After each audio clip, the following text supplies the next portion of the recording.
Well, we're looking forward to hearing. This is week 4 of our Significant Others series, and it's great to have you here.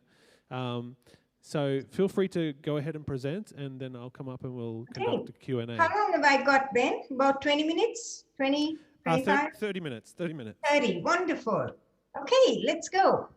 So, all you young people are probably wondering who is this old brown woman and what has she got to teach us about sex, right? I mean, you're not saying it, but you're thinking it. So let's start by just telling you a little bit about myself.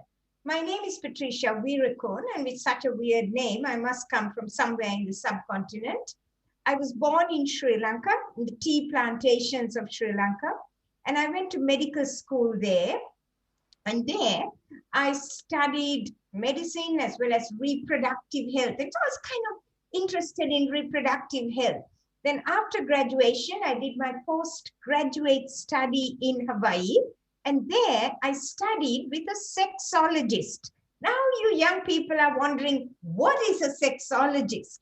Well, a sexologist is a person who researches about sex, writes about sex, speaks about sex, teaches about sex, and does sex therapy. So that's what I trained to be. And, you know, if any of you are looking for a great career, that might be something you may want to look into. So a lot of sex involved in it. So anyway, went back to Sri Lanka, and I was teaching at the medical school there. And 32 years ago, my husband and son and I migrated to Australia. So I have been an academic with the University of Sydney for 25 years. And the last 8 years, I was the director of a graduate program in sexual health. So I've been married for 47 years. And my only son is 45 years and is a minister in the Presbyterian Church. So right now, I'm speaking to you, and my son is running a service in the other room, and my husband's listening to another service in the 3rd bedroom. So it's very interesting in lockdown at our place. So let's get right into talking about sex and relationships and what it means to you young people. Firstly, I want to let you think a little bit. I want you to think a little bit about your cultural moment. What are the messages your culture is giving you right now in this cyber world you live in? All the research tells us, and our clinical experience says, that what message you are getting is that you are being told that you need to look into yourself to find out who you really are. You got to find your authentic self and find your inner desires. And that inside desires have to be lived out. And that is the only way to find contentment and happiness. That, you will be told and are being told, is true freedom. But is it? What does it make of your body and your activities? You know what you will be told? You are being told your body then becomes something that is malleable, plastic to your inner feelings. And sex becomes a commodity to be just used any way you wish. And sex becomes your very identity. In other words, I am my desires. So if you're living in this culture that says you've got to live out your desires, what kind of values? What are you hearing? What are you thinking? I'm going to give you a few value-laden statements that we hear from young people like you. And I want you to think, have you heard this? What does it mean to you? One of them, I can have sex with anyone I want, just so long as there's consent. Another one, why wait till marriage to have sex? It feels good, why not do it? Pornography, oh, who cares? It's just a harmless pastime. And a popular one, love is love. So if you love someone, you have to be sexually intimate. Another aspect, love is love. So if you love me, you will affirm and celebrate whatever I do. And if you question it, you are evil and bigoted. And sexual activity is therefore essential for contentment and happiness. So if you're living by these, everyone should be really happy. But all the research tells us that you young people, the Gen Zs, aren't that happy.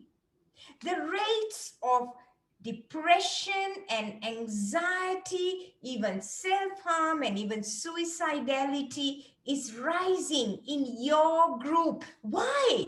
Why in a culture where freedom is do whatever your heart says, follow your heart, everything is there. Why are young people unhappy and discontented? Let's explore this. Firstly, let's look at, and you might be surprised at what I'm going to start with, your brain.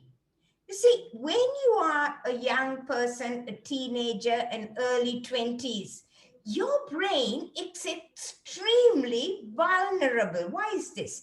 We call this neuroplasticity. It means that what goes into your brain is going to wire how you think and how you act. You know, your brain is developing very rapidly and the connections are forming and reforming. And in that process, it uses a use it or lose it principle. What you feed your brain is extremely important. So we've just talked about all the cultural messages. Those messages, if you listen to only your culture, and those are the messages you're getting, and those are the value-laden statements that are building your brain, those are what you will act on. And something further about your brain. Your brain is very emotion-driven. The emotional part of your brain develops at puberty, and it erupts like a volcano. And the control brain, that part up here, doesn't completely mature till about 25 or 26. So what does it mean? It means that especially when you're with your friends, with your peers, and there's an exciting and emotion-driven situation, your decisions are likely to be driven by those feelings that you have fed into your brain. This is why you need to take care and to listen to what is being given to you by people with a little bit more experience. It's called age, it's called training, it's called parents and youth workers and ministry workers and teachers. A little bit more wisdom becomes important for young people. Now, we talked about the cultural input driven by, and I'm not going there because we don't have time, but the cyber world you live in, which you are immersing yourself in. Those are influencing your brain. And they're influencing your brain from all the research in sexology. Two main areas. One is the value and dignity of the body and the identity that goes with it. And secondly, sex and the importance of sexual intimacy and relationship. Let's spend a few minutes with the body and identity. There is an innate value and dignity in your body, in your physical body. Let's go back to the Genesis, to the beginning of the Bible. God said, let us make man in our image. Male and female, he created them. Stop and think for a moment. Created in the image of God, you're not God, but it's like you have the thumbprint of the Creator on you. That makes you special.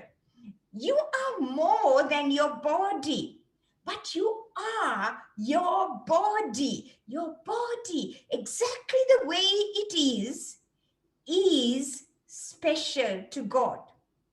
Now, Male and female, he created them. I'm also an anatomist and a doctor, and I love body parts, and there's no body part that is more amazing than your genitals.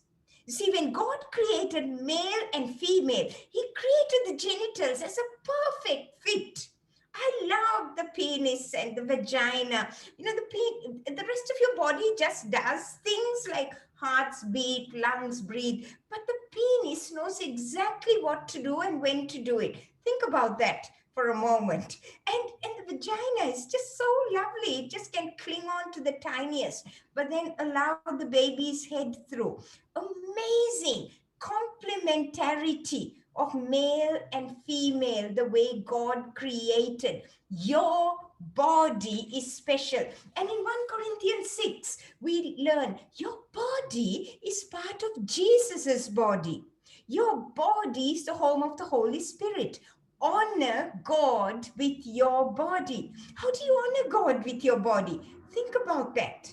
What does it mean to honor God with your body in a relational sense? Return to that in a moment. Now, in your culture, in our culture, what are the messages about the body and identity? A worldly identity tells you that you need to project your profile to the world, whichever way. I don't know, Facebook is so yesterday, Instagram, Snapchat, I don't know, everything else that you use, and project it and say, look at me in this comparative cyber world. Look what I look like. Look, I got the perfect pout. No, I'm not going to try pouting for you, but I've got the best six pack or whatever, butt selfie or whatever it is you put out there. And look at me, or something I've done. Look what I'm doing. Look what I own. Look at my best, whatever designer that I have. Look at me. And that gives you value, an identity of a comparative cyber world, or else it becomes about my body and finding some kind of sexual label, and that becomes an identity. I don't know, I'm bigender, agender, bisexual, asexual, any of those 70 plus or something on Instagram and Facebook. I need that identity. And if anyone has questions on that, I'm happy to take in Q&A. But that, and I've got to put it out there, and I can tell you so many stories about young people like you and how the pressure to have a gender identity sucks at your very soul. See, that's a worldly identity. Or maybe it's about having sexual activity. And if you don't have sexual activity, how can you be happy? Well, just in passing, I'm a sexologist and a doctor for over 45 years. Let me tell you, I've seen people who've died of lack of healthcare and water and medicine. There is not one reported case of death by lack of sex. Nobody ever died by not having sex. Trust me, I'm a sexologist. People die by having sex and catching something, but never by not having sex. Wow, never thought of that, did you? You don't need sex to be content and happy. But this is a comparative world. Is there a better way? You're sitting here, you're listening in a church. Let me tell you that if you're here today, you're listening to this as a child of God, you have an identity that has been given. You no longer have to compare. You don't need the best of anything, because scrambling for that better thing will only make you depressed. And the promise of an identity given to you, we already talked about the identity of created in the image of God. Ephesians chapter 1, it says, God knew you. He chose you before creation. You are not here by chance. You are here because God wants you to be here. And in Psalm 139, King David said, You knit me in my mother's womb. You make wonderful things. My dear young people, you were knit in your mother's womb. What does it mean? Mommy and daddy were not knitting. They were having the best sex ever. Go home and have a chat with your parents and find out about that. They were having the best orgasm when you were being formed. Mom didn't even know till about 6 or 7 weeks later when she started puking all over. But God knew you when you were one cell, and you were His, and you are therefore special because God says so. And He came and died for you, and you can call Him Father in Romans chapter 8. And going back to that 1 Corinthians chapter 6, your body belongs to Jesus. Honor God with your body. But you young people, what does this mean when we talk of relationship? What does it mean to honor your body and thereby honor another person's body? So you honor yours and you honor another person's body. Think about that. What does it mean for your cyber activity? Would you ever ask someone for a nude if you were honoring their body? Would you, gentlemen, send anyone a nude picture? Hey, I'll use the word, send anyone a dick pic? You wouldn't, because you honor your body. When you are in a relationship, so you're dating, would you even think of asking for some form of sexual activity that dishonors that person? You see, consent doesn't even come into it because you honor the person so much that you will not even ask them to do anything. That is dishonoring. See, we talk so much about consent, but my dear young people, if you honor your body and you honor the body of the other person, you will not ask them for anything that is dishonoring. So let's move on from there. Because we've shown that, or we've discussed that either you will find your identity vertically for who you are in Christ, or you will search in the cesspits of this world and find dissatisfaction in the comparative cyber world. So what does this mean when it comes to sex and sexual activity? I'm a scientist, I'm a sexologist, so let me give you a little bit on the science of sex to start off with. We talk about desire, falling in love, and what happens when you're sexually intimate.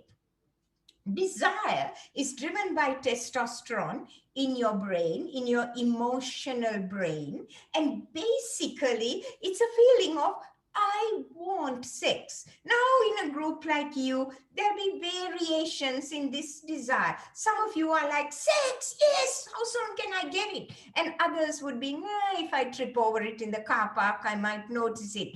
And that's the variations with age and individual, depending on how you grew up. We want no time to go into all that. But it's a wanting. Now, switch back to what we talked about the culture. Our culture says if you desire something, you must have it. Therefore, it's not just a wanting, it's a need and it's a right to do whatever you desire. You see, we talk about pornography. I have no time to go into detail. I'm happy to take questions. But pornography is one way that people feed the desire. Pornography is the absolute opposite of good, healthy relationship. Porn, remember I talked to you about neuroplasticity, wiring your brain, wires your brain to accept that which is unhealthy and deviant and uses sex as a toy and a commodity and abuses people rather than honors them. Wires your brain to think that is sex. My dear young people, the average age of first porn exposure is 11 years in Australia. Many of you watching today would have been exposed to some form of pornography. Don't go there. It destroys relationship. It makes you see people as a commodity. It destroys relationships. It destroys marriages, and it affects your sexual function. It, for men, sometimes, very often, after long-term porn use, they just can't even get an erection other than with pornography. It breaks marriages.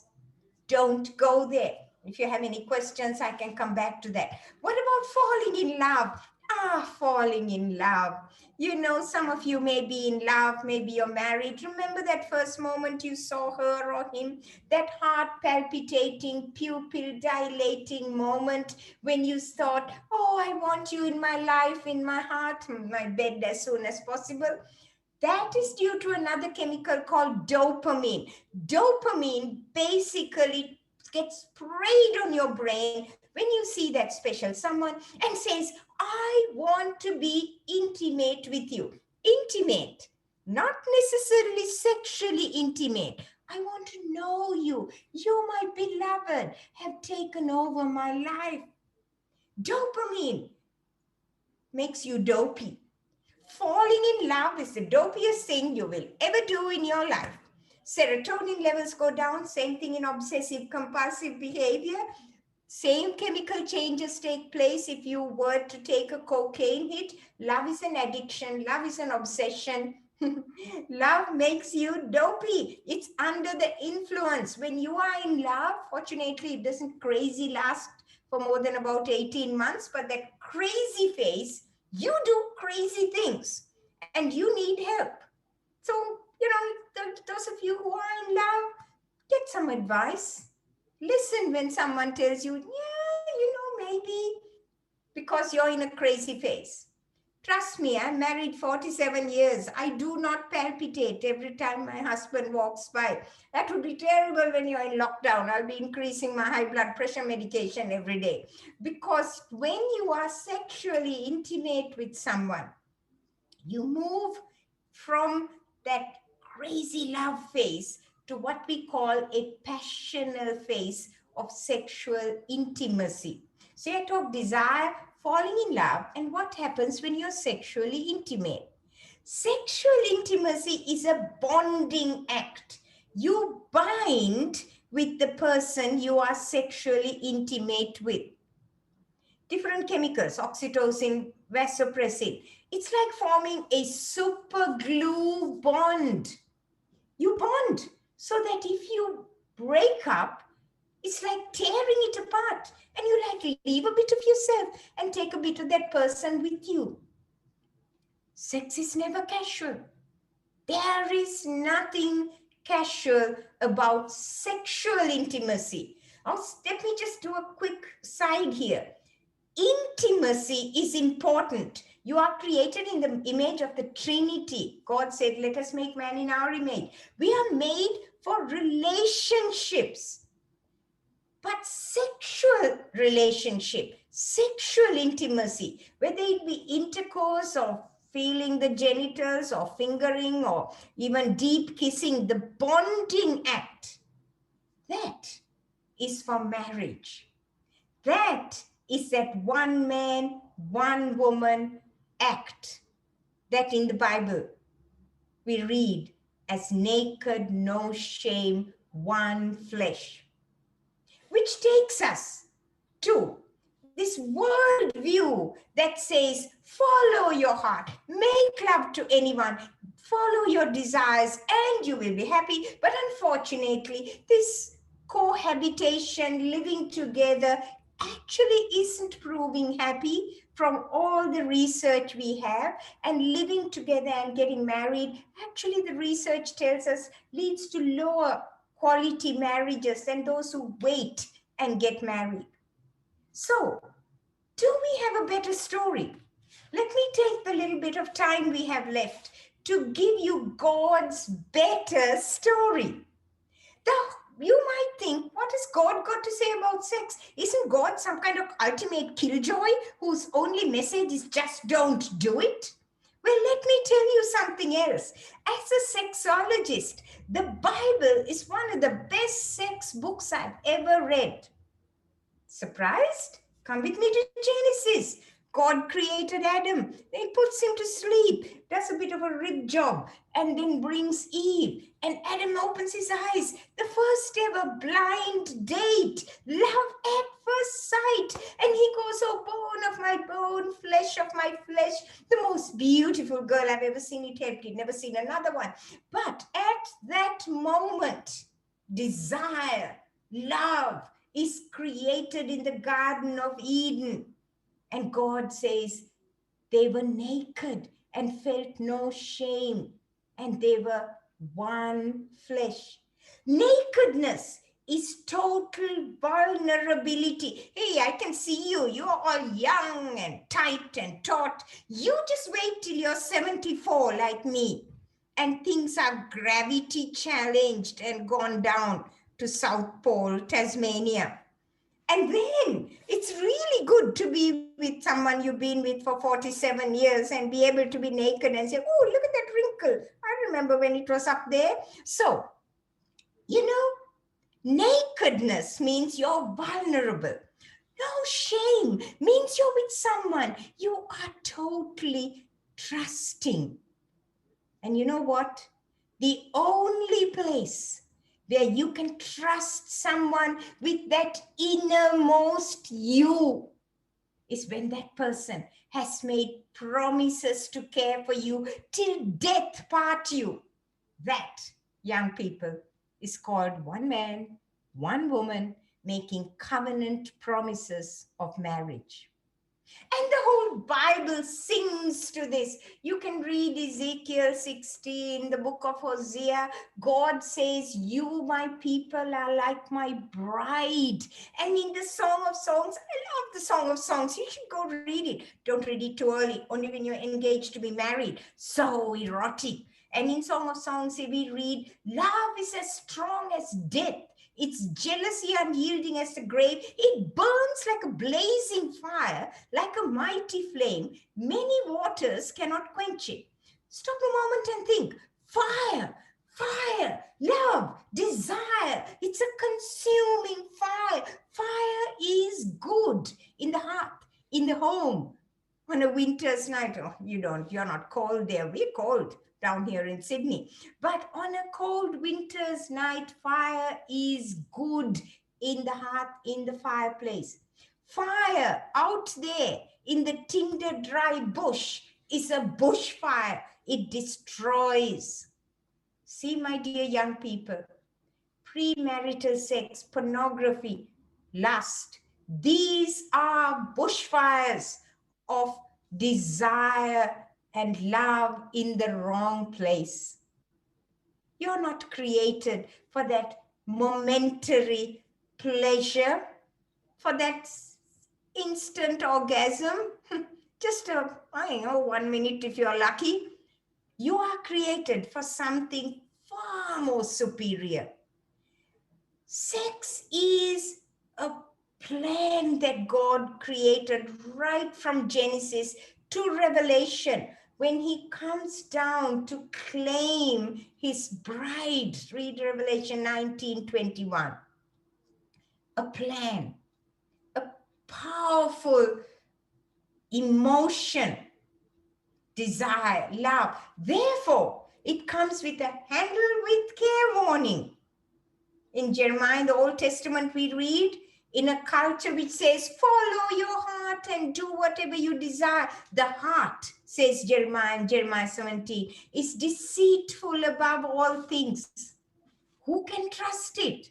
Who can understand it? And even Jesus in Matthew 15 says, out of the heart come evil thoughts and sexual immorality and adultery and murder and theft and false teaching and all these things.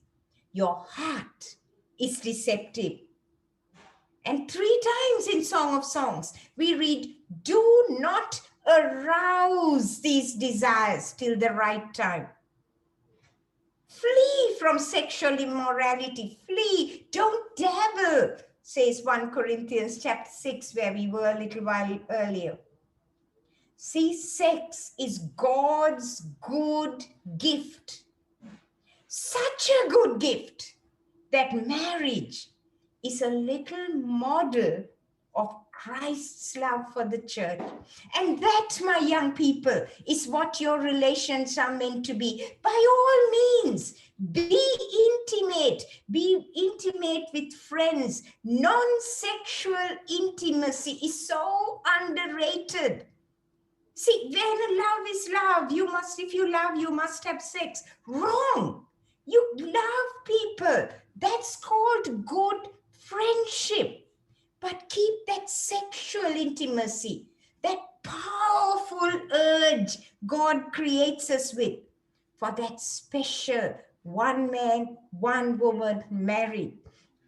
That which in Ephesians 5 and Revelation we learn is a tiny model for the world. So let me finish. Maybe there are some of you who are married or engaged.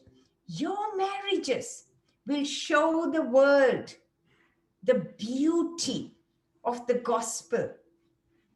And for you singles, you're not missing anything by not having sex. Sex is like a little trailer. Think of a glorious movie. That's heaven. Sex is a tiny trailer. You don't need the trailer. You know what it is. You'll enjoy the movie. True joy at God's right hand. Psalm 16, verse 11. That is true joy. Not joy as the world gives you in this comparator culture, but joy as God gives you. That is the basis of good relationship. Intimacy, friendship, honoring your body, honoring your other person's body, but keeping that special sexual relationship for that one man, one woman marriage. That is your challenge. And in 1 Peter chapter 2, I want to finish here where Peter says, I urge you as foreigners and exiles, abstain from sinful desires. Live such good lives that even when non-Christians, pagans, look at you and they think you're crazy, they accuse you of doing wrong. They see your good deeds, how you treat people, how you honor rather than use people as a commodity, how you don't watch porn, how you don't feed your brain unhealthy things. They see it and they wonder what your secret is. And you glorify God in that. That's my message to you. That's my challenge to you. My dear young people, be out and proud for Jesus. God bless you. Thank you, Patricia.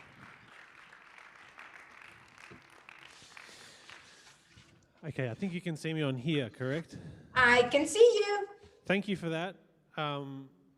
It was great I think we got a good glimpse of your personality come through there. As much as you couldn't hear it, there was good laughter in the room, and you'll just have to trust me on that. I saw some of the body language, so. That was great. Thank you very much. If you're okay, we have some questions for you. Sure, let's go. We'll get some from in person, and we'll get some. We've got a couple on the Instagram as well, and one that's been texted through to me as well. So I'd like to start just by opening to the room, if I can open Zoom. Is there anybody here that would like to ask a question in the room, face to face with Dr. Patricia?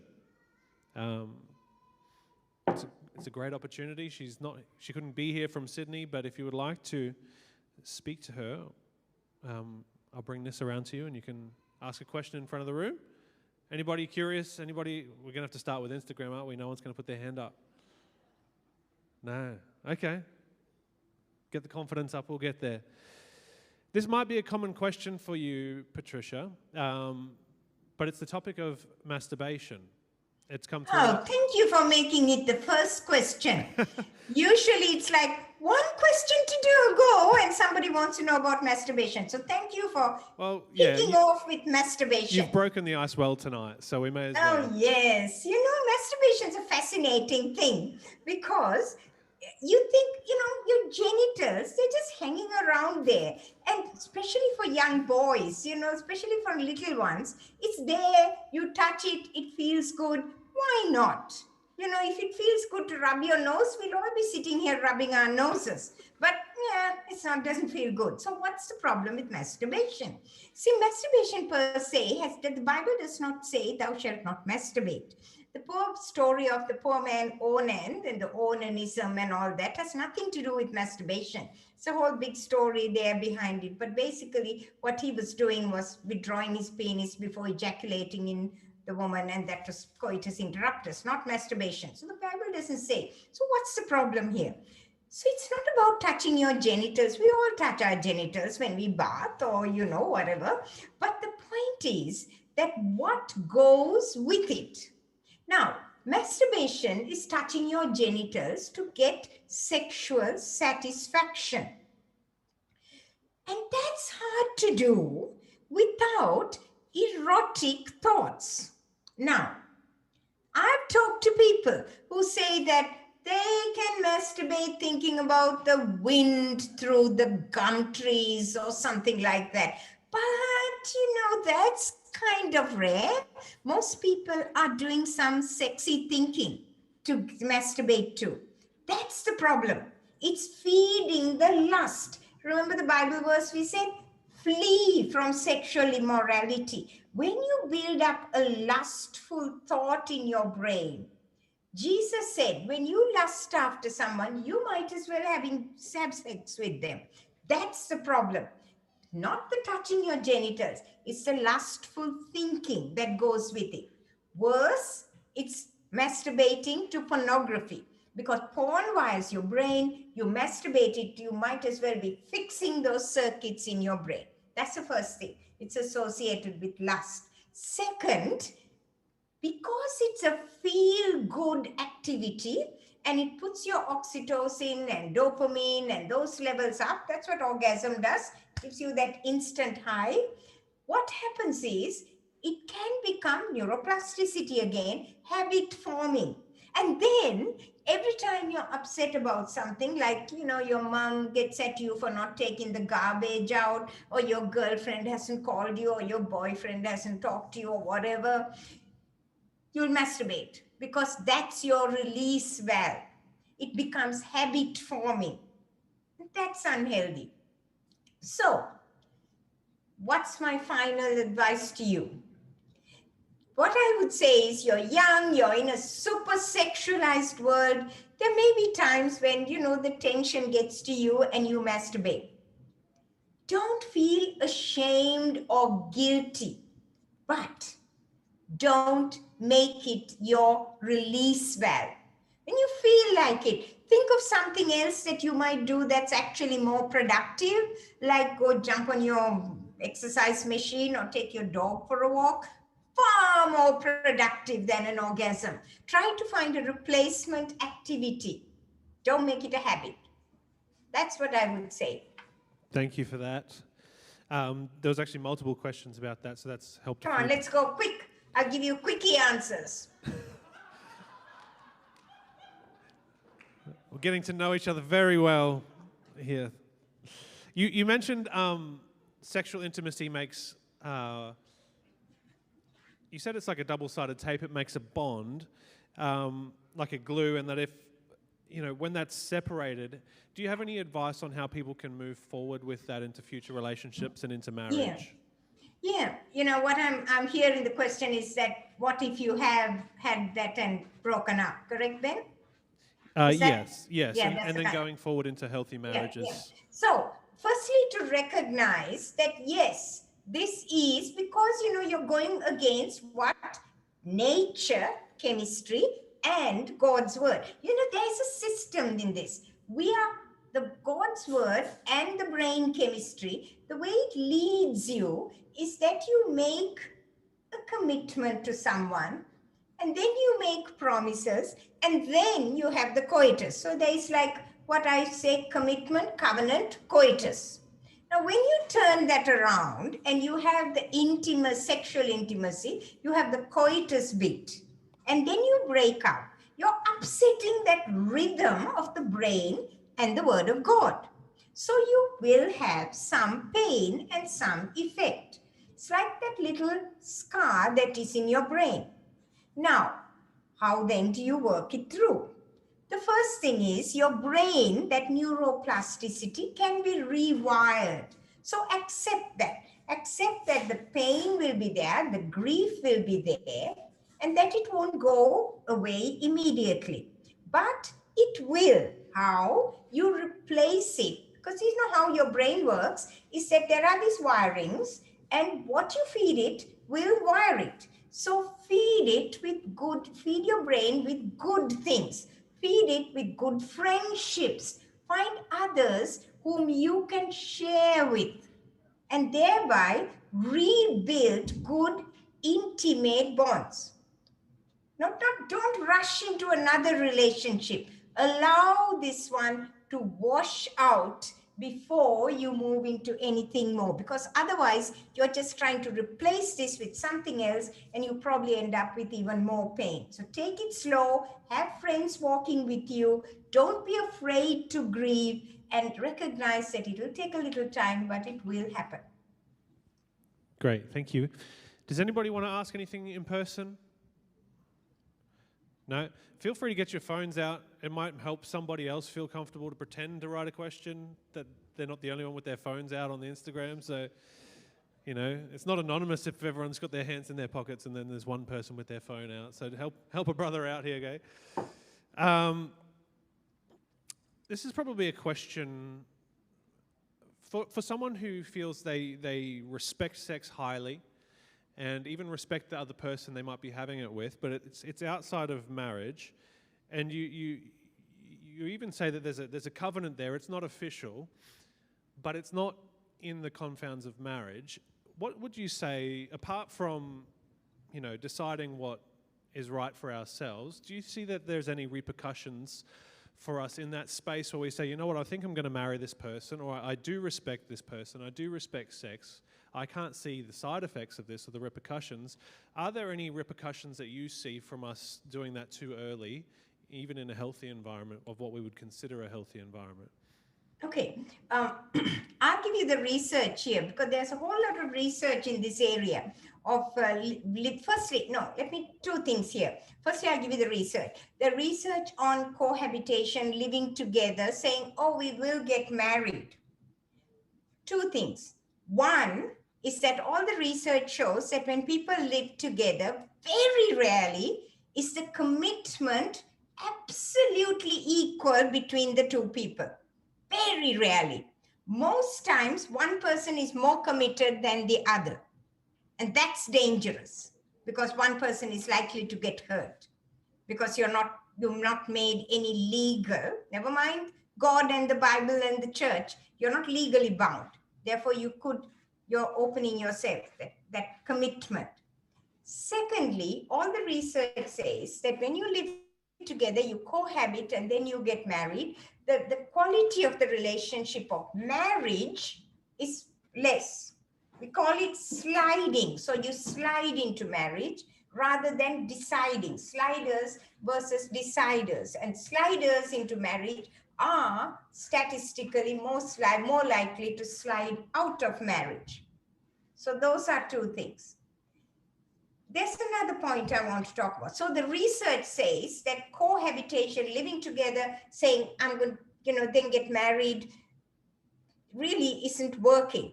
If you really are living together and you're saying we're going to get married, my question would be to you, what's keeping you? Why? Are you saving money for that big wedding? You know what? Just get married.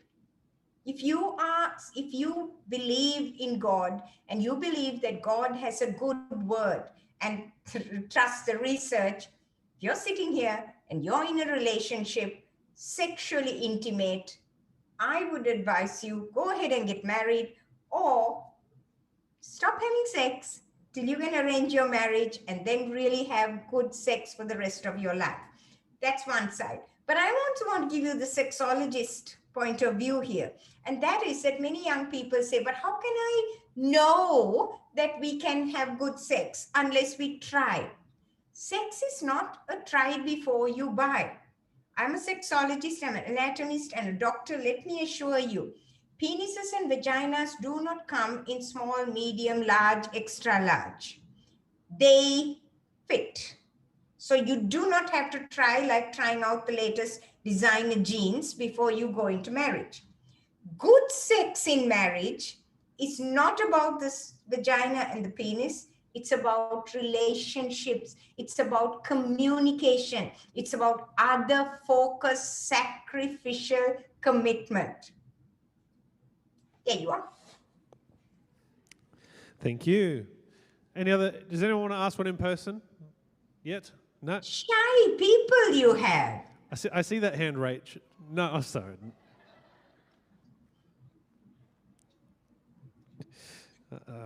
Just like making people randomly nervous sometimes.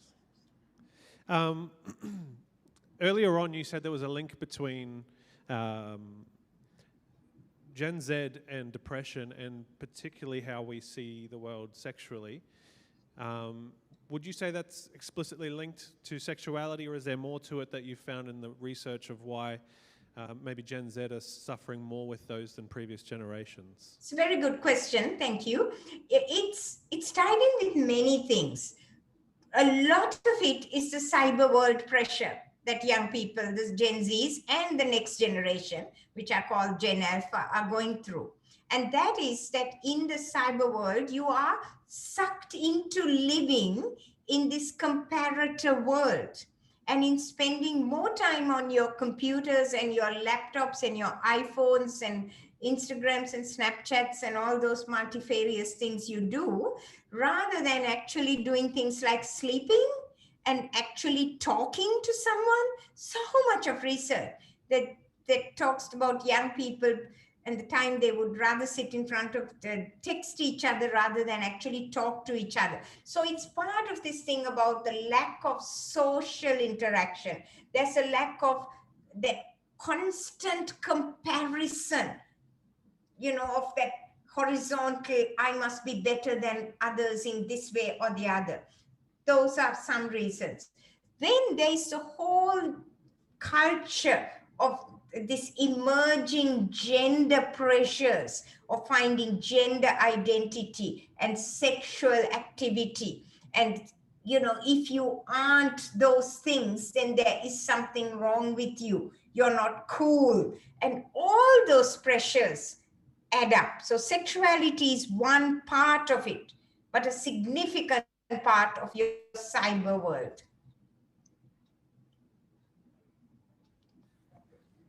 Thank you. Sorry, I was just reading for the next question.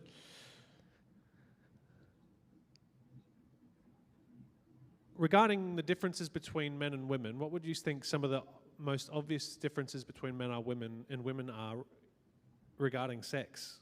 Say how they think, how they operate. Okay, well, I'll give you the quickie version here. Basically, in general, I won't say that everybody fits into this. In general, men are much more visual. So it's kind of like, the man looks at the girl and like he's up and ready to go. The barometer's up and ready to go. Men are generally more visual. Women are a lot more what we call contextual. In other words, most women don't sort of immediately get turned on. Some do. Especially in a kind of a marriage situation, women may go into sexual activity. Now I'm talking about after marriage. Women may go into sexual activity, what we call sexually neutral. In other words, kind of not hanging from the chandelier with desire. But when they are together and they're stimulating each other and talking about what turns each other on, then you find that everything comes together and they have good sex. Now, unfortunately, with our culture or follow your heart, desire-driven pornography, we are seeing a lot of disruption here.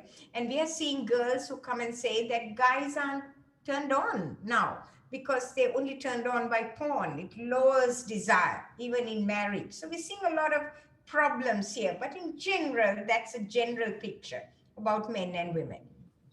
Great, thank you. Does sex always end with orgasm, and should it if it's not? Or okay, just the statistics. Research shows that for men, most men, unless you have something, some pathology, something going on. Most men, because the brain orgasm and the ejaculate occur together, for most men, when they go into activity and they get erections and ejaculate, they feel the orgasm.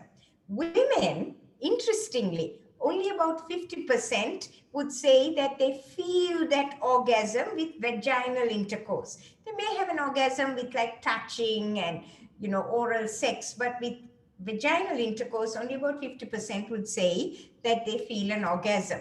But that doesn't mean that the woman cannot have a very satisfying sex. It's just that orgasm may not happen.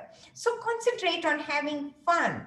And you're young, so we're not talking to a marriage group. But if we're talking to a marriage group, we talk about whole body sensuality rather than concentrating on an orgasm. So basically, orgasms are nice, but not necessary.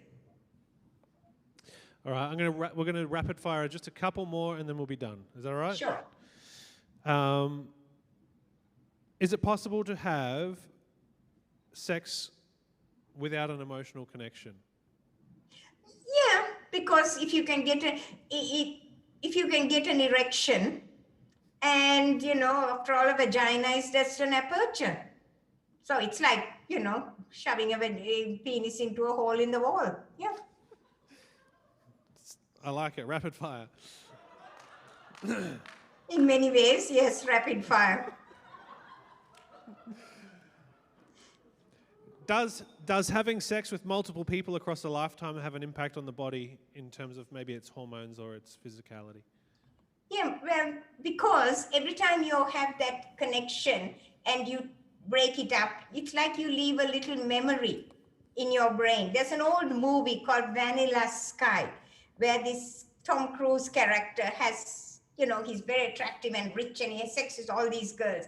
And he has sex, like she says, 4 times in one night with this one girl. And then he breaks up with her. And she says to him, John, don't you know that when you have sex, your body makes promises, even when you don't? And then she says, do you believe in God? And she drives off a bridge and commits suicide. See, your body makes promises when you have sex. You may think it's a hole in the wall event, but your body makes promises. That's my message to you. Remember that. Honor your body. Honor the body of others. Know that sexual intimacy is a good gift from a God who loves to give you good gifts. And trust me, heaven will be better than sex. Thank you.